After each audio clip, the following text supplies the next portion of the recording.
Shout out mga kagulay. So samahan niyo ako mga kagulay. Pagbiyahe pampuntang Manila. So nagpeltrang ko ako mga kagulay. Yun ang sinakyan ko.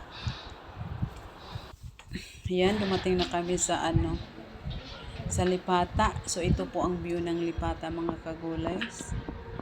Yan. Habang naglalakad ako, nagbibideo-video ako dyan sa Lipata. So, pasensya na, hindi nyo ako makita kasi alam nyo na, walang taga-video. So, mga lang tayo, view lang muna tayo ngayon. Yan siya. Medyo mainit. So, binidyohan ko din yung birds na Montenegro, barko. Ang laki pala nito. Yan. Habang ako nag-ikot-ikot, habang naghihintay sa oras ng aming paglalakbay pampuntang saan ba kayo punta? Tacloban ba yun? Tacloban ba? Hindi ko sure. Yun na.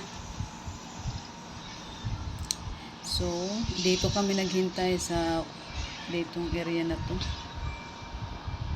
Alas 3 na dyan. Alas 3 ang oras. Then, actually, nakasakay pala kami sa barko alas 7 ng gabi. So, alas 3, 4, 5, 6, 7. So, mga 3 oras din naghintay sa barko namin sakyan papuntang Tacloban o Matnog. Ano ba yun? Matnog pala.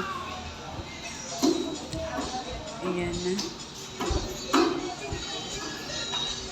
So, nakita niyo isang dump truck na baboy sinakay sa Montenegro. So, actually, dumating na yung namin, barge o our barko. So, ayan. Naglakad na ako papunta sa sa barko. Medyo hagard-hagard naman kagulis kasi 6 PM ako papunta.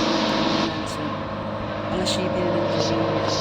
So, paakyat na guys. So, solo lang tayo. Hindi ka hindi ka ma-enjoy kasi nag-iisa ka lang, wala kang kilala. So, paakyat na guys. Yan na, ang ganda pala ng view kung nandun ka sa taas ng barko. Yan ang view ng Lipata. Sa third floor ako maupo. Pasensya na hindi nyo ako makita kasi mahirap kasi mag-video. Yan na, yung filtrang ko kinarga na sa bards. Ganun pala mga kagulay.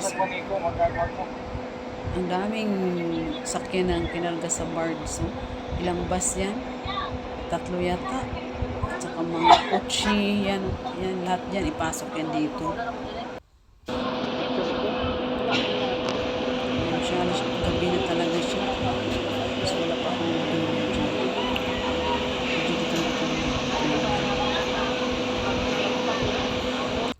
So, ito, dumating na kami sa pangalawang na naman to, barko dito sa Alin.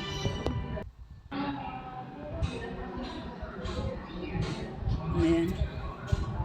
Yan ang Alin mga kagulays. So yan, umakyat naman kami uli. Ang ganda ng dagat. So super cut yan. Ang bilis yan. 1 hour lang ang biyahe. Of Archipelago Philippine Ferries Corporation, we would like to say thank you for trusting and choosing to travel with FastCat, the very first brand new. Umupo na ako. Hindi ko din namalaya na doon pala ang kapag sa elementary ng kasakay kami. Shout out ka lang, Regine. So yan lang po mga kagulays. Thank you for watching. Bye!